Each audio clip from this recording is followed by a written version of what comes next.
Keberadaan agama Buddha sebagai salah satu agama yang dipeluk sebagian warga Indonesia memiliki jejak yang panjang di Nusantara. Pada masa lalu, agama yang lahir di Benares, India pada abad ke-6 sebelum Masehi ini pernah menjadi agama yang dominan di wilayah Nusantara bersama agama Hindu.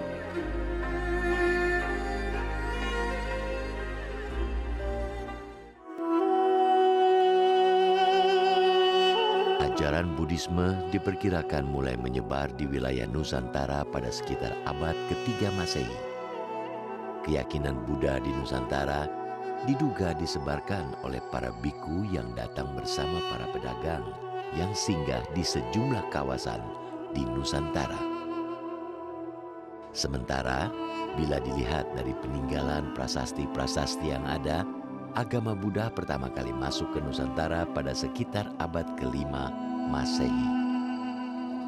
Jadi kalau disebut kronologi abadnya, mungkin agama Buddha itu sekitar abad 2, abad 3 sudah sampai ke Indonesia. Bersamaan dengan itu masih ada sisa-sisa Weda yang masuk ke Indonesia dan berkembang bersamaan sampai sekitar abad ke-5, ke-6 di wilayah Nusantara. Dan Buddha pada masa itu sudah menjejakkan beberapa situs di Sumatera dan juga di Jawa bagian barat. Nah, di abad 8 baru muncul Hindu Trimurti. Untuk tepatnya sebenarnya agama Buddha itu masuk tahun berapa dan siapa yang membawa, sebenarnya tidak ada catatan khusus ya yang membuat ini. Nggak ada catatan khusus tahun berapa masuk, siapa yang membawa. Ada sebuah catatan seorang sarjana bernama Fahien pada saat itu tahun, kalau nggak salah tahun 414 Masehi. Di situ dia dalam perjalanannya pulang dari India ke Tiongkok, dia mampir dulu atau singgah dulu ke Jawa. Kurang lebih selama 5 bulan di Jawa, dia melihat di situ masyarakatnya, dia mengamati, dia melihat bahwa di situ masyarakatnya menganut aliran Brahma. Dan dia mengatakan sedikit sekali yang menganut ajaran agama Buddha di sini khususnya. Jadi dapat diartikan bahwa di situ sebenarnya penganut agama Brahmana yang banyak. Perkembangan agama Buddha di Nusantara mengalami kemajuan pesat dan dianut banyak penduduk Nusantara saat berdiri sejumlah kerajaan Buddha atau kerajaan Hindu-Buddha di beberapa wilayah di Nusantara. Kerajaan Buddha pertama kali yang berkembang di Nusantara adalah Kedatuan atau Kerajaan Sriwijaya yang diduga berpusat di wilayah Sumatera Selatan dan berdiri pada abad ke-7 sampai tahun 1377. Di Indonesia, kerajaan pertama yang jelas-jelas dari prasastinya memeluk agama Buddha itu Sriwijaya. Dari prasasti-prasasti yang ditinggalkan sampai sekarang itu jelas agama Buddha. Dan yang menarik, Sriwijaya itu kerajaan pertama, tergolong kerajaan pertama, ya kurang lebih sama dengan Kutai, Tarumanagara, Kutai kuno, Tarumanagara, Kanjuruhan itu di awal-awal, yang menuliskan prasastinya dalam bahasa Melayu kuno. Semangatnya primordial, semangatnya Buddha. Karena Buddha berkembang tidak memakai bahasa Sanskerta. Buddha berkembang menggunakan bahasa Prakerta atau bahasa Pali atau bahasa lokal. Sriwijaya pernah menjadi salah satu pusat pengembangan agama Buddha di Asia Tenggara. Informasi ini bisa dirujuk dari catatan I Ching, seorang sarjana dari Tiongkok yang melakukan perjalanan ke India dan Nusantara. Biarawan Buddha lain yang mengunjungi Indonesia adalah Atisa Dharmapala, seorang profesor dari Nalanda. Jadi dia ingin mencari suatu ilmu, yaitu pada saat itu adalah bodhicitta. Dia pengen tahu karena dia dikasih mimpi sama gurunya waktu dia di sana di India, dikasih mimpi bahwa kamu kalau mau belajar bodhicitta dia harus ke Sumatera. Di situ ada seorang guru, maha guru yang bisa memberi penjelasan dan membabarkan apa itu bodhicitta. Waktu itu guru yang menjadi guru dari Biku Atisa di Sumatera itu adalah Dharmakirti. Dia Berdasarkan catatan Itsing, Sriwijaya merupakan rumah bagi sarjana Buddha dan menjadi pusat pembelajaran agama Buddha. Catatan itu membuktikan bahwa selama masa kerajaan Sriwijaya, agama Buddha berkembang sangat pesat. Itsing juga melaporkan bahwa di Sriwijaya terdapat aliran Buddha Theravada atau Hinayana dan Mahayana. Itsing mengatakan bahwa di situ banyak sekali rahib, banyak sekali orang-orang yang belajar agama Buddha. Dan dia mengatakan juga di sekitar situ banyak sekali masyarakat yang menganut paham agama atau corak Mula Sarwastiwada dan Samitya. Mula Sarwastiwada dan Samitya ini merupakan lebih dekat pada aliran Hinayana. Dan dia juga mengatakan ada sedikit corak Mahayananya di situ. Nah, dari catatan-catatan ini sebenarnya dapat disimpulkan bahwa agama Buddha itu masuk ke Indonesia jauh sebelum abad ke-7. Jauh sebelum abad ke-7. Dan di situ sudah ada corak Hinayana dan juga ada corak Mahayana. Pesatnya perkembangan agama dan pengajaran Buddha di Sriwijaya menurut Itsing juga ditandai dengan keberadaan perguruan tinggi Buddha yang memiliki hubungan baik dengan Universitas Nalanda di India. Komplek wihara ini fungsinya kalau kita merunut kepada tradisi pendidikan Buddha Dharma dengan Nalanda adalah sebagai tempat tinggal para guru-guru sekaligus sebagai tempat para biksu dalam belajar agama Buddha. Kita lihat bahwa di Candi Kedaton itu ada Sityagara yang besar yang kita sering sebut dengan Candi Induk. Kemudian ada juga di depannya mandapa seperti hall, dan kita berdiri di sini ini yang namanya halaman. Nah, halaman ini punya fungsi-fungsi sendiri. Kemudian ada juga gapura yang masuk ke dalam. Ini dulunya juga berfungsi sebagai di dalamnya sebagai tempat tinggal. Nah, kalau kita melihat tradisi Nalanda yang sekarang masih hidup seperti tradisi di Tibet ya, di Seraje yang didirikan pada abad 13 Masehi dan masih sampai sekarang masih menggunakan tradisi Nalanda, fungsinya hampir sama. Ada halaman yang luas ini digunakan oleh para mahasiswa yang belajar tentang ajaran Buddha itu sebagai untuk berkumpul. Dan sore hari biasanya dilakukan oleh debat ya, debat 1 lawan 1, debat 2 lawan 1, 3 lawan 1, tergantung tingkatannya. Nah, apa yang diajarkan di dalam tradisi Nalanda ini juga yang di Swanadwipa apa yang disebut dengan Pancawidya. Itsing menulis ada lebih dari 1000 biarawan yang belajar Buddha di Sriwijaya. Perkembangan agama dan pengajaran Buddha di Sriwijaya juga didukung oleh keberadaan seorang mahaguru bernama Sakyakirti.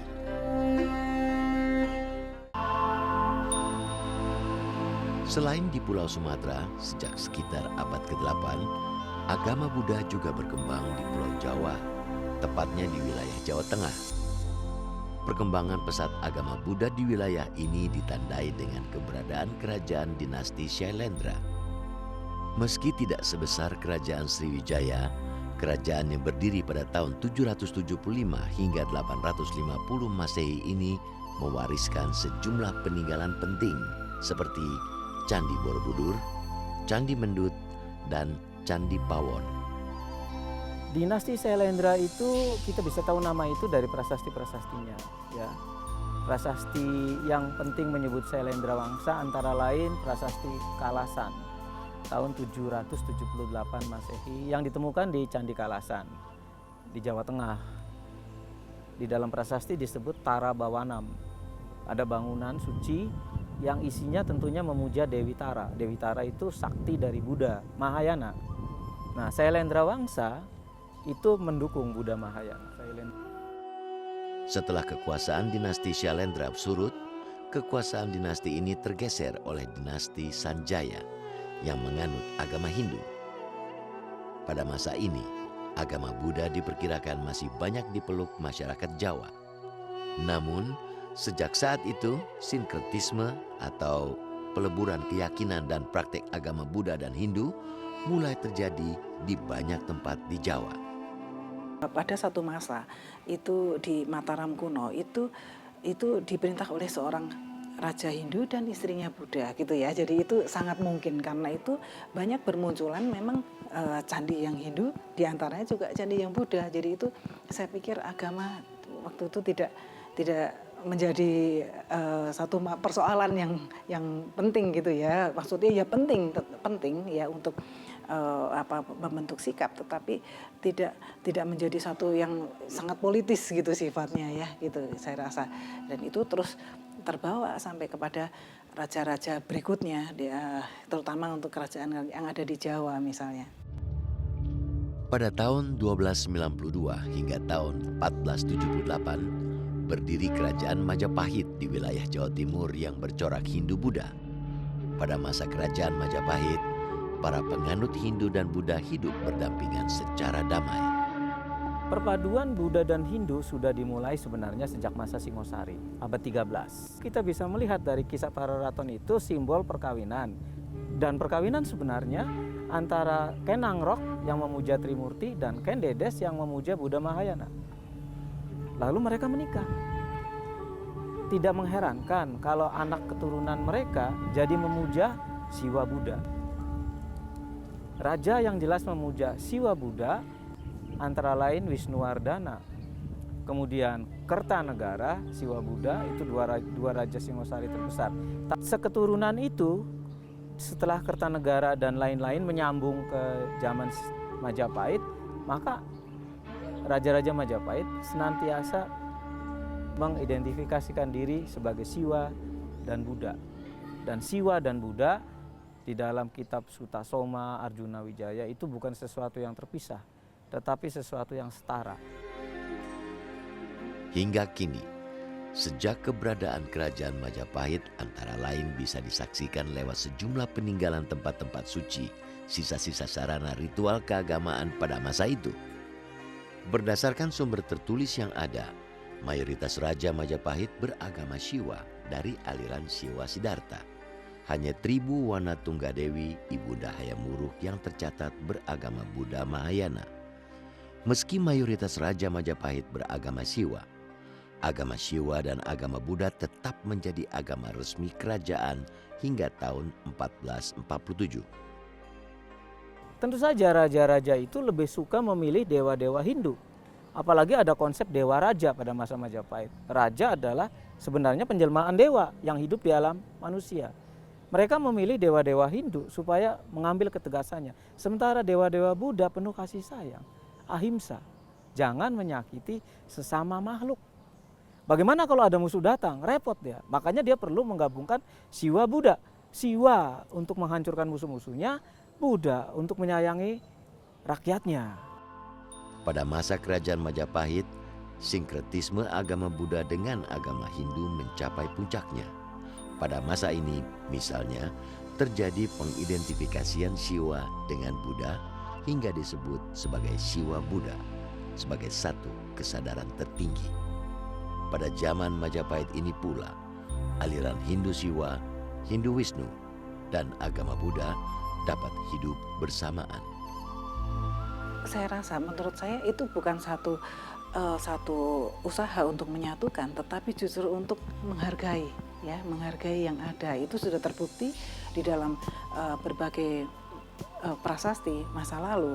Ya, seperti sekarang kita mundur lagi sebentar ke Airlangga misalnya ya. Nah, kita melihat bahwa ketika seorang raja itu memberi satu maklumat yang penting kepada rakyatnya, dia selalu didampingi oleh pemuka-pemuka agama, baik itu Siwa, Buddha, Mahabrahmana maupun Resi. Setelah kerajaan Majapahit mengalami kemunduran pada masa akhir pemerintahan Raja Brawijaya kelima dan runtuh pada tahun 1478, keberadaan agama Buddha dan Hindu perlahan-lahan tergeser oleh agama Islam. Bersamaan dengan ini, jumlah pemeluk Buddha semakin berkurang. Jumlah penganut Buddha di Nusantara juga tidak berkembang pada masa penjajahan Belanda maupun penjajahan Jepang.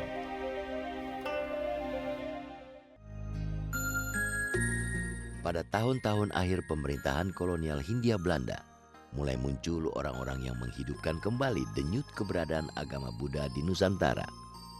Dimulai dengan kunjungan Narada Mahathera, seorang biku Theravada asal Sri Lanka ke Hindia Belanda pada tahun 1934. Kunjungan Narada Mahathera untuk menyebarkan ajaran Buddha ini menyembuhkan kembali minat sejumlah kalangan untuk mempelajari Buddhisme. Pada masa penjajahan mereka menggunakan corak agama Buddhanya diwarnai dengan corak dari agama Buddha Tiongkok seperti Tridharma, Konghucu, Taoisme, kebangkitan dari agama Buddha yang benar-benar nyata setelah dibentuknya Jawa Buddhist Association yang oleh pandita dari negeri Belanda.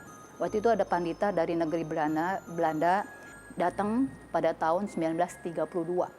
Lalu diikuti dengan kedatangan dari Biku Narada, yaitu seorang biku Theravada dari India Selatan tahun 1934. Nah, di situ baru terbangkit perkembangan agama Buddha, jadi mulai lagi. Setelah Indonesia merdeka, minat sejumlah kalangan untuk mempelajari Buddhisme semakin tumbuh kuat seiring kedatangan Ashin Jinarakita, seorang biku Indonesia yang ditahbiskan di Myanmar. Perkembangan baru ini perlahan-lahan membuat agama Buddha mulai dikenal kembali oleh masyarakat Indonesia. Untuk membantu perkembangan agama Buddha secara nasional, pada tahun 1954, Bante Ashin Jinarakita dan sejumlah penganut Buddha menginisiasi pendirian Persaudaraan Upasaka Upasika Indonesia atau PUUI. Pada tahun 1956, untuk pertama kalinya setelah ratusan tahun, Hari Suci Waisak dirayakan kembali di Candi Borobudur. 2 tahun kemudian, Organisasi Perhimpunan Buddhis Indonesia atau Perbudi terbentuk.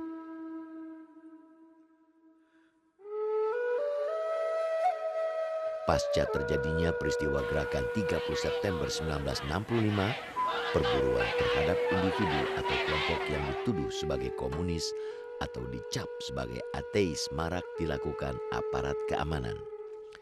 Setiap bentuk keyakinan yang dicurigai menyimpang dari ajaran monoteistik Pancasila pada masa itu dianggap sebagai pengkhianatan.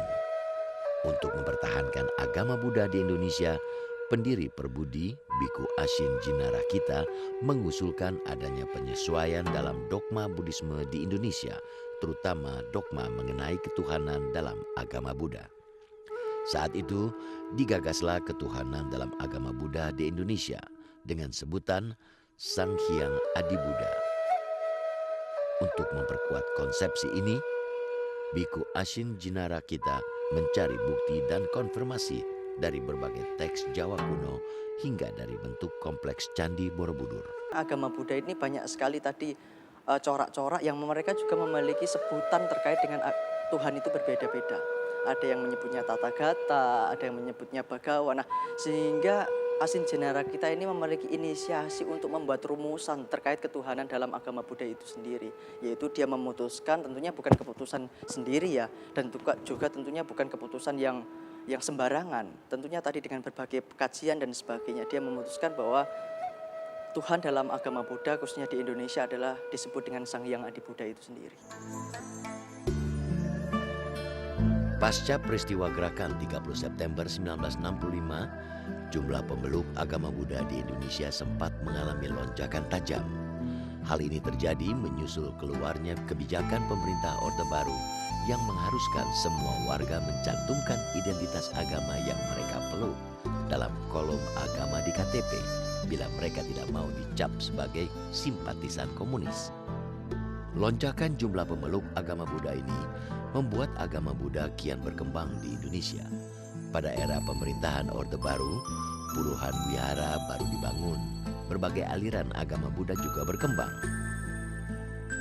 Pada tahun 1987, misalnya, ada 7 aliran agama Buddha yang berafiliasi dengan Organisasi Perwakilan Umat Buddha Indonesia atau WALUBI, yakni Theravada, Buddhayana, Mahayana, Tridharma, Kasogatan, Maitreya, dan Nichiren.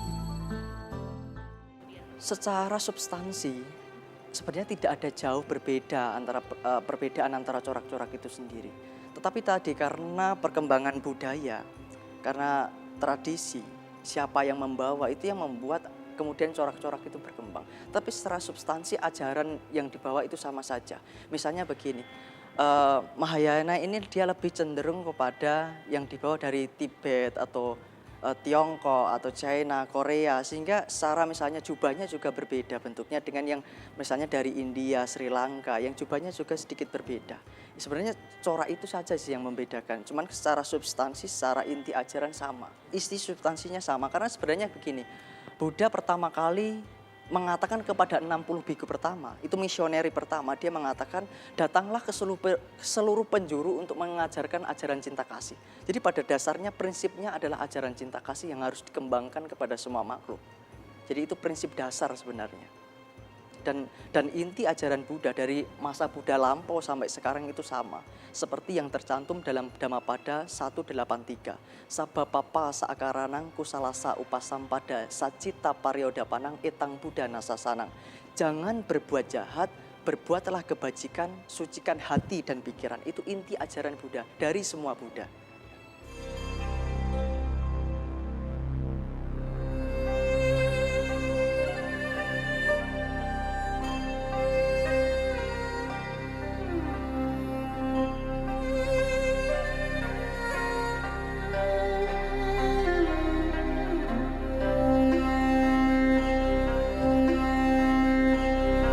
Kini, di tengah berbagai dinamika kehidupan yang terus terjadi, agama Buddha masih menjadi pilihan jalan dan pelita hidup bagi sebagian warga Indonesia untuk menemukan kedamaian batin dan meraih kebahagiaan sejati dalam kehidupan.